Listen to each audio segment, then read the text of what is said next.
bienvenue dans ce nouveau rendez-vous de la Société française des urbanistes. Je crois que c'est le 20e ou le 21e. Donc, bienvenue à toutes et à tous. Donc, comme d'habitude, ce rendez-vous est filmé. On pourra le retrouver sur la chaîne YouTube de la SFU, qui est donc SFU-Société française des urbanistes. Et donc, on va discuter, on va présenter avec Charles pendant 20 minutes, une demi-heure, le sujet d'aujourd'hui qui est comment évaluer une opération d'urbanisme. Donc, pour rien vous cacher, c'est un sujet qu'on a eu plaisir avec Charles à travailler sur sa proposition il y a 2 ou 3 mois. Voilà, donc on a essayé ensemble de travailler autour de ce vaste sujet et je vous propose donc sans plus attendre de vous restituer nos travaux de façon après à débattre de ce sujet. Bien, alors, ah ben mince, j'arrive plus à passer le… Voilà. Donc le sommaire. Le sommaire, c'est d'abord d'avoir quelques considérations générales sur l'évaluation des urbanistes, de l'urbanisme. Ensuite, Charles nous dressera un portrait finalement de ce que doit être ou de ce que devrait être l'évaluation. Moi, je détaillerai un petit peu quand même tout ce qui existe, c'est-à-dire les normes mondiales, européennes, nationales et locales qui traitent de l'évaluation des opérations d'urbanisme de près ou de loin. Et puis, sur une deuxième partie, on présentera quelques exemples de tentatives d'évaluation, dont un qui est porté par la SFU. Voilà, donc d'abord, en préambule, une question qu'on s'est posée, c'est est-ce qu'on parle d'évaluer les urbanistes ou l'urbanisme? Donc là, aujourd'hui, effectivement, on parle d'évaluer les opérations d'urbanisme, du fait que, à propos des urbanistes, il existe déjà l'Office professionnel de qualification des urbanistes, qui a son propre référentiel d'évaluation des personnes et des structures, de façon à décider si effectivement ils sont qualifiés ou pas urbanistes.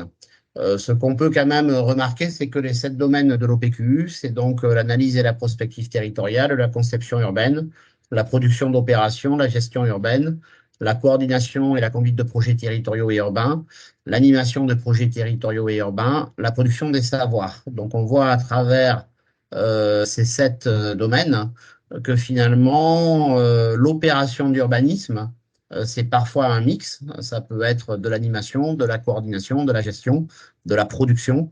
Donc, quand même, on rejoint un petit peu la nomenclature des mots que l'on trouve au sein de l'OPQU à propos des personnes et des structures. Voilà, donc pour rentrer un peu plus dans le sujet, donc je te passe la parole, Charles, pour commenter un petit peu les grands piliers de l'évaluation. Oui, alors, en gros, tout ceci part pour nous, Français, d'un élément de culture que nous avons, que personne ne conteste d'ailleurs en France, une analyse que personne ne conteste, c'est que nous avons profondément, dans notre société française, une culture des moyens et pas une culture des résultats. Or, nous, urbanistes, nous sommes faits pour le résultat. Et alors, singulièrement, encore plus les ingénieurs et les architectes, parce qu'effectivement, eux, ils ont la culture de produire quelque chose qui n'était pas identique au début. Donc, au fond, l'origine de l'importance qu'on doit apporter à l'évaluation, c'est celle-ci, puisque comme on n'a pas cette culture de résultat, il faut quand même bien qu'on suive au fur et à mesure l'évolution, j'ai bien dit évolution et pas évaluation, évolution d'une opération d'urbanisme, puisque ces opérations d'urbanisme durent entre, on va dire, pour faire court, mais on sait tous que 10 ans, c'est trop court, d'entre 10 et 25 ans, si on admet, ou 30 ans, si on admet qu'une opération, ce n'est pas simplement quelque chose qui est physique, mais cet élément-là va être très important dans la suite, c'est la satisfaction d'une intention. Une intention sociale, une intention quantitative, une intention esthétique, tout en même temps, une intention politique, une intention économique. Donc, il faut bien la suivre puisqu'elle est très très longue et en plus, nos mandats électoraux sont beaucoup plus courts que les durées. Alors, si je dis ça, c'est parce que nous avons un système de représentation politique et même à la limite un système culturel. Nous, citoyens, on nous a éduqués en nous disant « tu votes et tu la fermes ». Et puis quand on aura fini notre mandat, on viendra te demander des comptes, tu viendras nous demander des comptes et on te dira où on en est. D'abord, c'est plus tenable, la preuve est faite, là, tous les jours d'ailleurs dans la vie politique française, mais la preuve est faite aussi parce que de toute manière, les durées ne sont pas comparables. Donc, il faut bien qu'on en arrive à suivre et qu'on ne soit pas simplement en situation d'avoir un nouveau qui débarque à la fin d'un mandat et qui dit « j'aime, j'aime pas ». On a tous en tête la décision du président Giscard d'Estaing dans le 13e à Paris qui décide d'enlever les tours.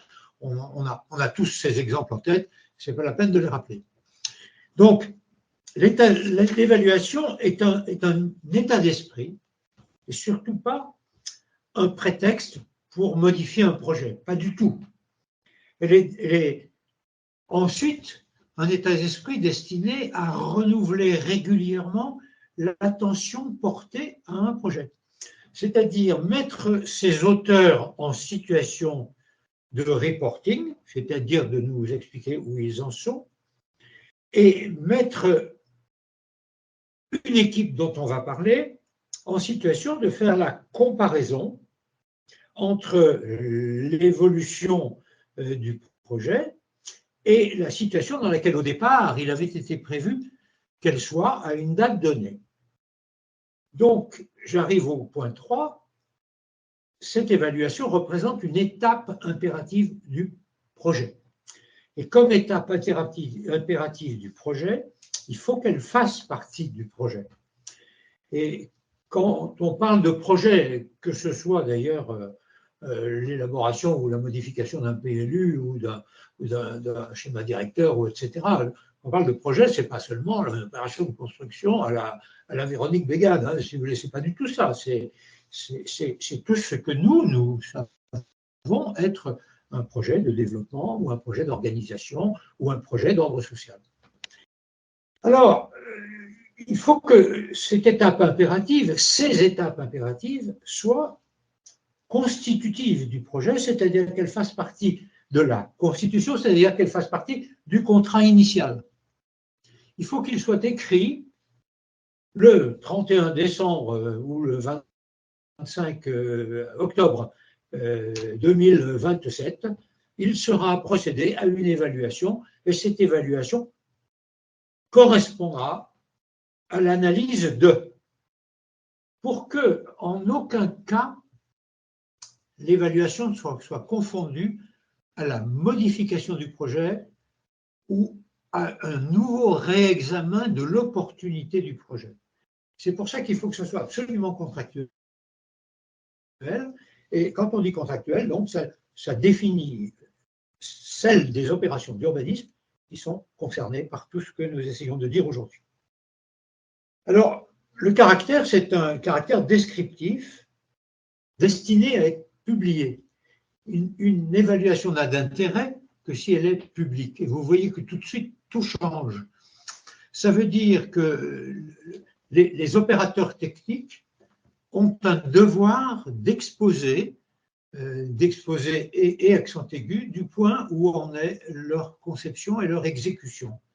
Alors qu'aujourd'hui, ils sont soumis à une discrétion absolue par rapport à leur maître d'ouvrage. On est complètement dans une autre situation et chaque professionnel ainsi peut revendiquer sa responsabilité, mais l'envers de revendiquer sa responsabilité, c'est aussi exercer et être appelé à s'expliquer, voire même à garantir sa responsabilité. Et cette notion de garantie est une chose essentielle. Garantir, ça veut dire que ce que l'on veut garantir, on doit le définir à l'avance. On doit dire ce qu'on attend d'un projet. Et ce qu'on attend d'un projet, je vais prendre un développement de quartier, par exemple. C'est pas la forme des rez-de-chaussée. C'est pas savoir si on va avoir des toitures comme ci, comme ça. Comme aujourd'hui, on est en train d'analyser comme beaucoup des contrôleurs que sont nos confrères, consoeurs, etc., qui sont dans les services du contrôleur général qu'est l'État, qui nous dit non, non, non, ça vous faites pas ça, vous mettez du bleu là, puis, etc. C'est de savoir qu'est-ce qu'on veut. On veut une mixité sociale. La mixité sociale, c'est pas d'avoir des crédits de X et Y. La mixité sociale, c'est à la fin, on va avoir une école dans laquelle il y a tel pourcentage, si possible, de. Ça ne veut pas dire qu'on va y arriver, mais au moins, on va l'évaluer pour que chacun ensuite puisse le faire. Et donc, j'avais dit, et je m'arrête là-dessus, qu'en aucun cas, l'évaluation avait vocation à modifier le projet. Et ça, je crois que c'est vraiment quelque chose qui nécessiterait une véritable disposition législative. C'est-à-dire que nous, là, nous avons parlé de technique professionnelle, nous avons dit, j'ai dit, là, en décrivant ça, tout ce que nous devrions, nous, en tant que professionnels, proposer, voire même obtenir aux autres acteurs que sont les maîtres d'ouvrage, les collectivités, etc. Mais pour arriver à être sûr que l'état d'esprit du projet est modifié, il faut qu'il soit donné une définition éthique de cet état d'esprit d'évaluation. Quand on dit éthique, ça veut dire donc bien sûr la responsabilité, la désignation des différents partenaires. Et quand on dit désignation, ça veut dire effectivement savoir qui rapporte quoi à qui. Et ça, ce dernier point est extrêmement important parce qu'il inclut bien évidemment l'ensemble des acteurs, y compris les acteurs publics. Parce que c'est surtout chez les acteurs publics qu'il faut savoir qui rapporte à qui. Si tout le monde rapporte au préfet, on a besoin de personne. Si l'un rapporte au conseil régional, l'autre rapporte au conseil départemental, le troisième est au CAE, à son éthique particulière, puisque les CAE ont été définis par une loi de 77 et des évolutions de celle-ci, tout change. Donc, qui rapporte à qui doit être décrit dans la loi. Et ainsi, on reviendrait, je pense, nous pensons, mais je pense là, parce que je n'ai pas tout vérifié avec Laurent pour savoir si nous avons la même opinion, on reviendrait sur, en particulier pour ce qui est des architectes, sur la loi de 1977. Parce que la responsabilité qui est décrite dans la loi de 1977, c'est une responsabilité de constructeur, une responsabilité de stabilité, une responsabilité de durabilité. C'est-à-dire la responsabilité, elle est décennale pour telle partie, elle est biennale pour telle autre partie. Et si une pièce casse à un endroit dans le biennal, ben, dans les 2 ans, on doit la changer. Si c'est au bout de 3 ans, là, on parle d'autre chose. Et nous, les urbanistes, nous parlons totalement d'autre chose. Et je ne dis pas que les architectes n'ont pas le droit d'en parler. Je dirais même que c'est très important qu'on leur donne l'occasion de pouvoir revendiquer, eux aussi, cette participation au développement urbain dans leur rôle, avec leurs fonctions. Et ça évitera ce que beaucoup ont appelé, y compris notre éminent collègue Emmanuel Lamasselière dans son récent livre sur lequel la SFU est intervenue, en disant on en a marre des architectes urbanistes qui viennent, qui débarquent dans 2 ans de projet et qui tout d'un coup sont les seuls qui soient écoutés alors qu'ils ne savent pas ce qui s'est fait avant eux. Voilà, j'ai essayé de vous dire en quoi c'est un nouvel état d'esprit. Merci beaucoup, Charles, pour ce panorama. Alors moi, dans cette deuxième partie, je vais essayer de voir avec vous, de faire un petit tour du monde, finalement, des outils qui existent et qui traitent de près ou de loin de l'évaluation. Évidemment, Charles, tu interviens à tout moment. Et puis voilà, je voulais juste, parce que je pense que ce sont des outils dont doivent se saisir les urbanistes pour structurer finalement ces objectifs que vient d'énumérer Charles, parce que finalement, il existe beaucoup de choses déjà. Alors, très sûrement trop vite.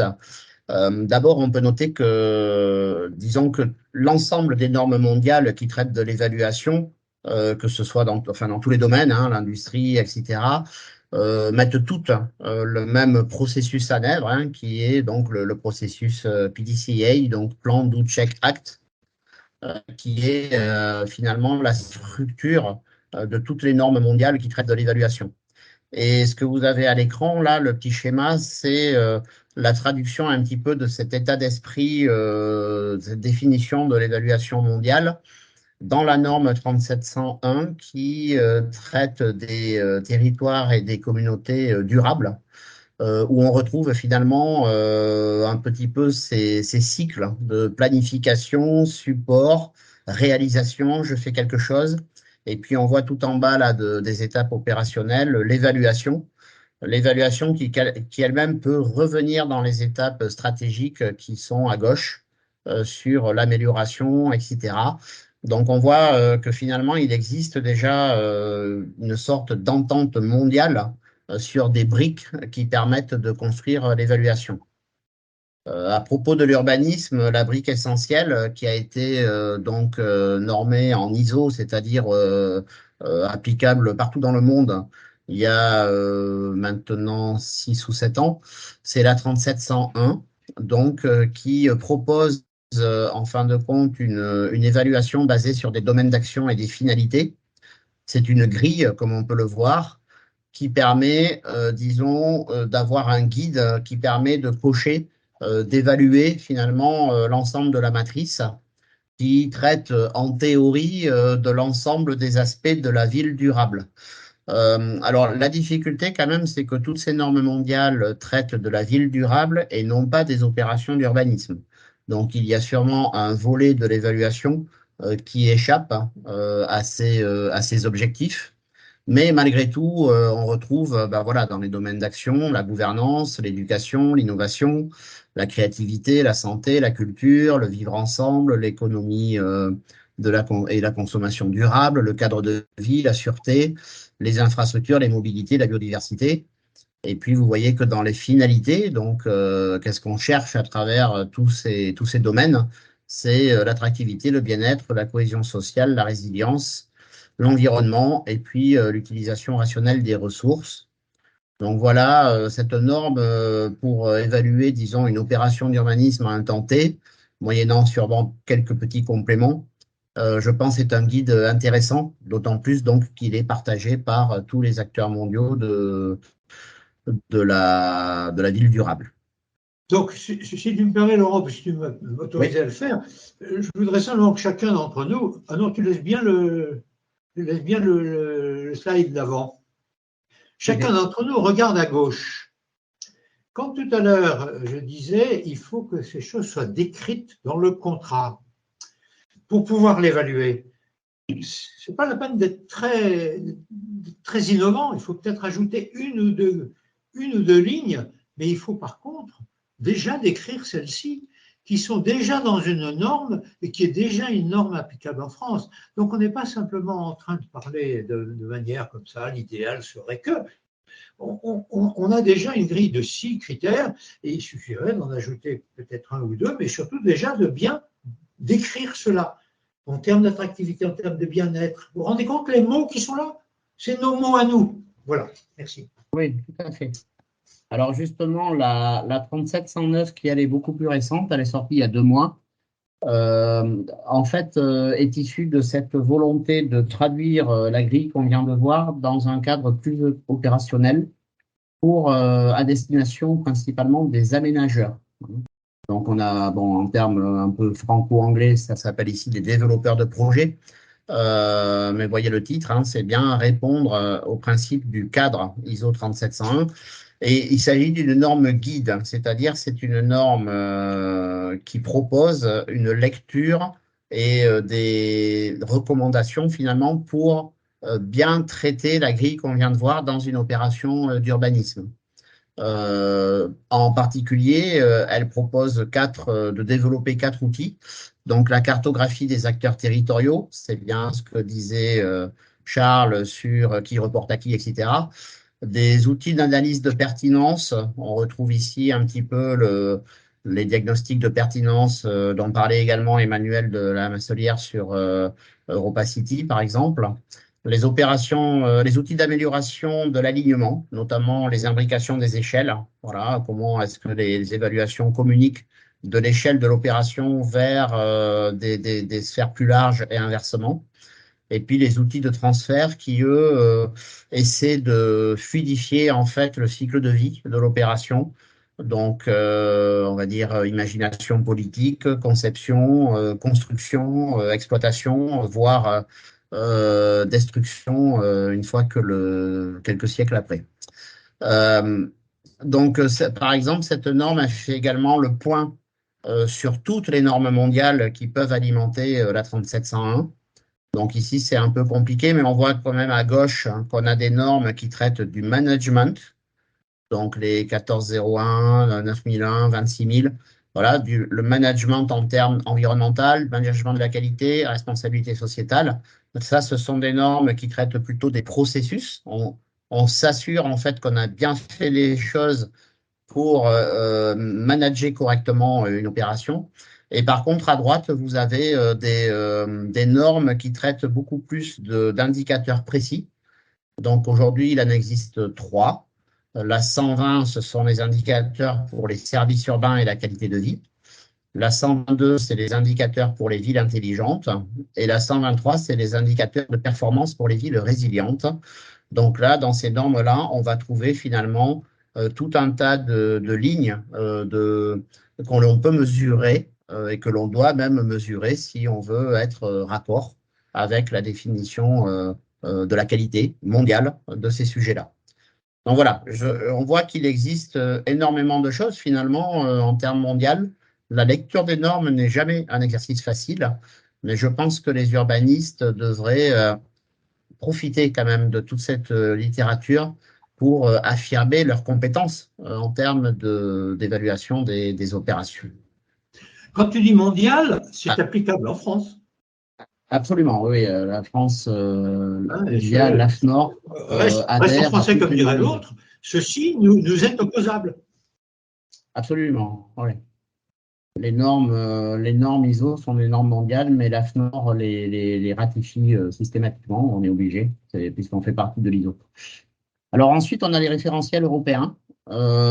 L'Europe, finalement, elle a plutôt tenté de mettre un outil en ligne, qui est un outil facile d'accès, on le trouve très facilement sur Internet. Et c'est un outil qui traite de la durabilité des villes. Donc, il propose en fait de remplir des grilles en fait avec des indicateurs de son opération ou de son quartier. Et ensuite, il propose de choisir 3 systèmes d'évaluation.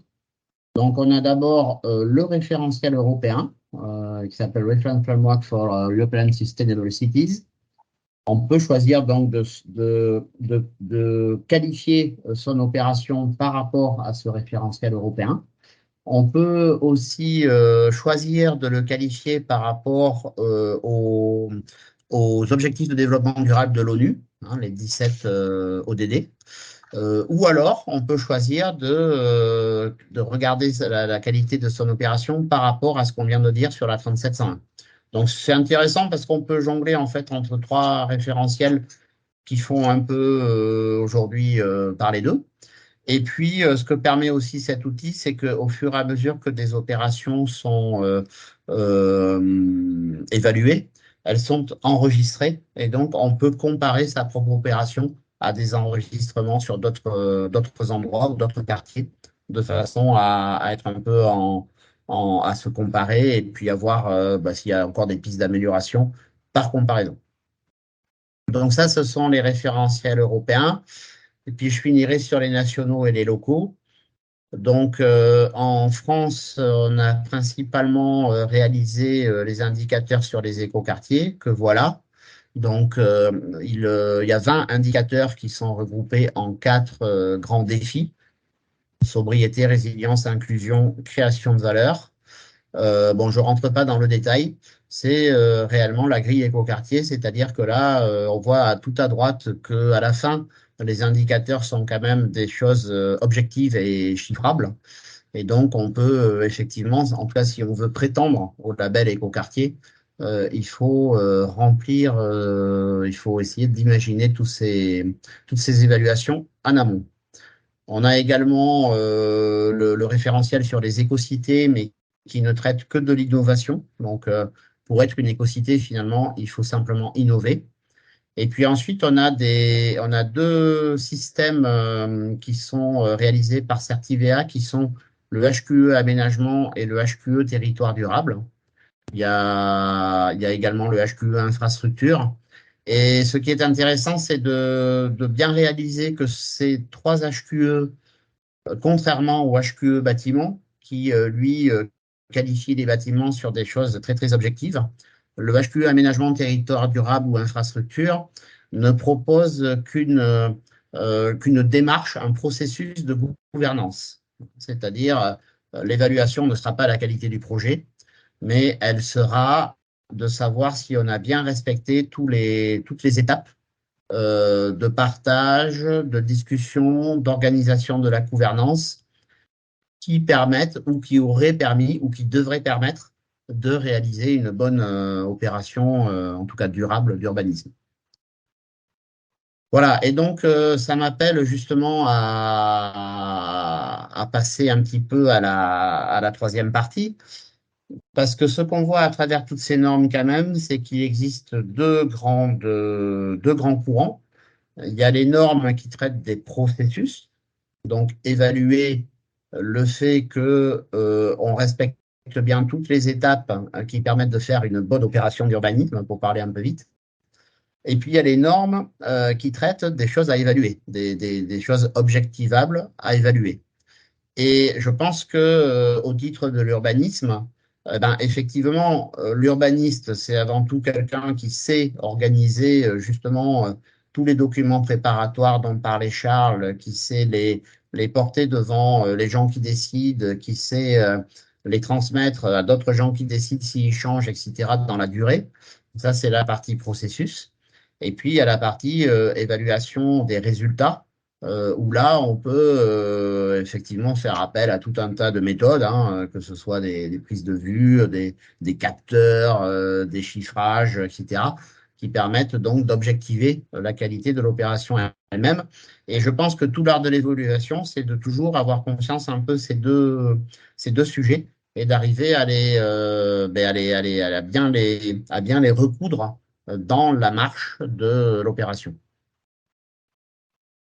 Alors maintenant, quelques Les recoudre exemples. dans la marche, puisque tu es là, je me permets Oui, de dire la chose légèrement autrement, oui, qui permet de comparer l'état dans lequel on souhaitait être de l'état dans lequel on constate que l'on est, oui, à des phases intermédiaires avant la fin du projet, qui éventuellement peuvent ou doivent faire l'objet de modifications de propositions des opérateurs et des acteurs pour effectivement rattraper leur retard ou au contraire reculer leur avance ou modifier leur contenu à l'intérieur de leur contrat, ou qui peuvent être utilisés pour une modification du projet, mais qui serait à ce moment-là une autre démarche, qui est une démarche de modification du contrat et qui ferait à ce moment-là oui. l'objet de la discussion électorale. Nous ne pouvons pas continuer en France à n'avoir aucune autre responsabilité que celle de la réélection de nos élus. Ça ne peut pas durer. Nous ne pouvons pas vivre d'une profession qui n'est jamais appelée en responsabilité. Nous ne pouvons pas laisser d'autres professions, je pense aux professions qui passent par l'argent, se contenter de parler d'argent quand il s'agit de logement. Vous avez compris que c'est ce qui se passe encore de nouveau ces 3 dernières semaines. Et depuis l'abbé Pierre, on ne parle que de ça. Il faut que nous progressions. Absolument. Donc, quelques exemples pour aller dans ton sens, Charles, pour savoir où on veut aller, il faut d'abord bien savoir où on est. Donc, c'est plutôt ce qu'on appelle le diagnostic, hein. Je pense que de la qualité du diagnostic dépend la qualité des évaluations à venir. Et donc, ben là, le premier exemple, donc, c'est le simulateur qui a été fait par les Français à Santiago du Chili, qui consistait à essayer de faire un diagnostic sur le côté durable de la ville dans son ensemble. Donc, ce qu'on voit là au milieu, ce sont les 11 clés de la ville durable. Ce simulateur, en fait, a été réalisé avant la norme 3701, qui s'est servi en grande partie de ces 11 clés de la ville durable pour inventer les siennes, mais qui sont quand même très proches ou qui les englobent. Et donc là, la première chose que je dirais au titre de la pratique de l'urbanisme, c'est qu'aujourd'hui, il existe quand même énormément de données sur ben, tous les endroits du monde, hein.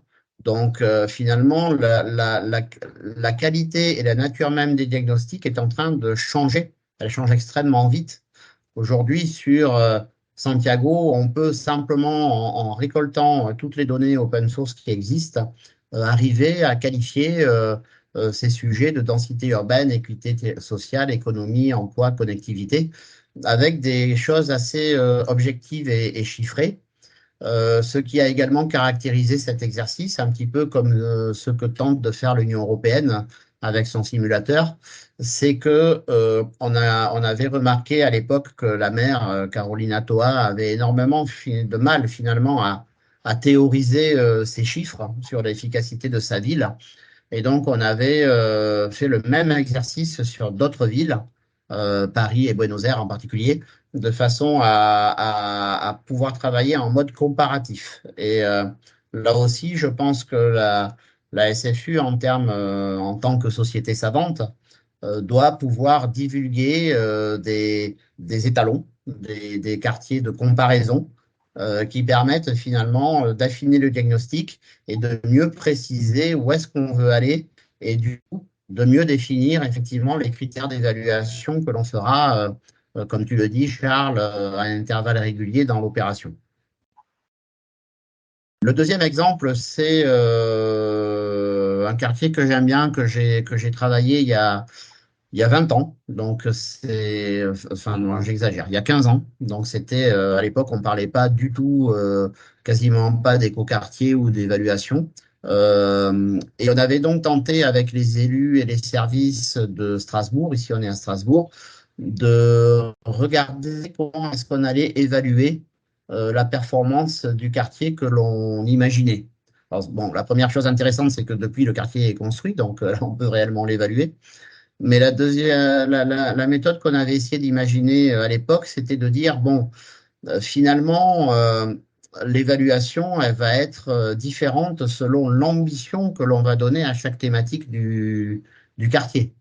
Donc, on avait décidé à l'époque que sur toutes les rubriques que l'on pouvait imaginer, hein, on tombe toujours autour de 20 rubriques, 15 rubriques qui qualifient les actions que l'on va réaliser sur une opération.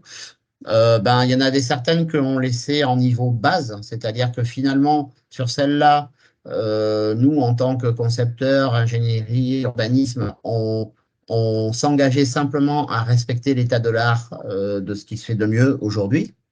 Le deuxième niveau, c'était au-delà, c'est-à-dire que là, par contre, en termes d'évaluation, on se donnait des objectifs plus ambitieux mais qui était sous-tendu par un engagement en amont des services sur notamment l'apport de financement relatif à la définition de cet au-delà. Et ensuite, la dernière brique, c'était les sujets que l'on voulait porter en tant qu'innovants. Donc, innovant, ça voulait dire qu'on souhaitait réellement marquer le quartier de quelque chose de nouveau en termes de qualité, d'objectifs. Voilà. Donc, sur l'innovant, là, par contre, il y avait trois engagements. Il fallait d'abord que les élus se responsabilisent et donc communiquent dès l'amont sur cet aspect innovant du quartier. Deuxièmement, il fallait qu'il y ait aussi des budgets. Et troisièmement, il fallait qu'il y ait une communauté d'acteurs locaux qui soient en charge de porter ces innovations et de les développer. Bon, voilà, je ne m'étends pas, mais c'est un exemple où finalement, on a pu classifier un petit peu les choses. Et par exemple, sur la thématique de la mobilité, on avait décidé à l'époque, on le voit ici, de porter l'ambition sur quelque chose d'innovant. On avait donc identifié tous les indicateurs de suivi qui nous permettraient de réaliser si on avait été réellement innovant ou pas. Et puis, on avait essayé de mettre donc les objectifs et les actions associées pour chaque thématique liée à la mobilité. Bon, voilà un exemple donc de travail en amont, de structuration en amont, de ce que l'on pourrait évaluer dans le futur.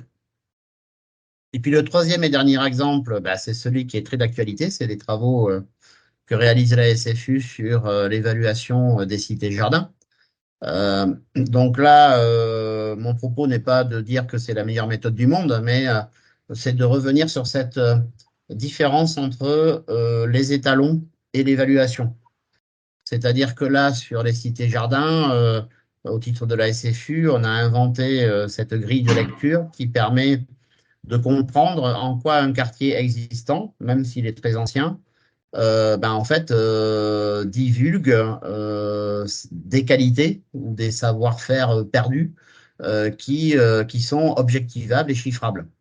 Et donc, je pense que ce travail nous concerne vraiment directement à la SFU parce que finalement, si on arrive comme ça à qualifier quelques étalons et à les objectiver un peu partout avec des formes urbaines différentes, des dates différentes, des façons d'habiter différentes, un peu comme on l'a fait aussi avec Santiago ou comme l'Europe le propose avec son référentiel de comparaison, on sera à même d'acquérir plus de connaissances pour structurer des meilleures évaluations et inventer pour chaque opération, parce que finalement, la grande conclusion, c'est que pour chaque opération, on reconstruit finalement un processus d'évaluation différent parce qu'il est très assujetti à la nature de l'opération, à son périmètre, à sa surface, à ses composantes, mais aussi au jeu d'acteurs et à l'ensemble de la façon dont on va le construire finalement. Mais en préambule, donc, il y a cette panoplie d'étalons qui, à mon sens, aiderait énormément pour asseoir le discours et structurer ces différentes évaluations. Moi, je dirais donc Voilà, sur ces je trois te laisse exemples. la parole, je te laisse la conclusion, Charles, et puis Oui, non, ensuite, ce n'est pas une place au conclusion, c'est débat. simplement pour dire ça. Ces trois exemples, pourquoi on les choisit? C'est d'abord parce qu'on les avait, mais pourquoi on les a sélectionnés? L'un porte sur des élus qui voudraient voir clair dans leur agglomération par rapport à d'autres parce qu'ils savent qu'il y a une compétition. Donc, c'est une capitale contre une autre capitale et ils voudraient un peu savoir, même s'il y a 8000 km ou 10 000 entre les deux, mais c'est sur la même mondialisation, dans l'hypothèse où on accepte la mondialisation, mais ce qui est le cas pour le maire de Santiago. Le deuxième c'est une opération au sens plus classique. C'est-à-dire, il y a un périmètre très limité, il y a des acteurs, on construit, on habite, puisque c'est le mot qui a été utilisé par Laurent, c'est construit. Enfin, il faut dire, c'est construit et habité, bon, et pratiqué. Ouais. Et puis le troisième, c'est l'exemple qui est venu de la Butte Rouge, de l'atelier international que la SFU a monté pour la Butte Rouge. Alors là, on pourrait dire, oui, mais ça, c'est très différent, parce que c'est une opération ancienne. Non, il faut le faire aussi, parce que ce n'est pas parce que quelque chose est ancien que ça ne va plus bouger. Il ne faut pas que nous donnions l'impression que quand on dit qu'il faut protéger la Butte Rouge, ça veut dire qu'il ne faut rien y faire. Pas du tout. Il faut évaluer ce qui est et puis dire, eh ben voilà, sur ces 13 critères, ben, il y en a 3 qu'il faut modifier. Quelles sont les actions qui vont correspondre aux modifications qu'on en attend, et pas simplement comme ça a été fait en France avec beaucoup d'applaudissements, et ça continue malheureusement, ce que fait l'ANRU. Enfin, le plus souvent, c'est bon, je prends les habitants, je les mets provisoirement chez un copain qui qui ne va pas les mélanger avec les autres, puis je les ramène quand j'aurai refait un habitat plus propre et que je pourrai mieux contrôler. C'est pas ça, c'est dire qu'est-ce qu'on veut améliorer. Qu'est-ce qu'on veut améliorer? Voilà, merci. Très bien, merci Jacques. Ben voilà, on en a terminé de notre petite présentation. Et maintenant, je vous invite à réouvrir vos micros et vos caméras pour laisser place donc au débat.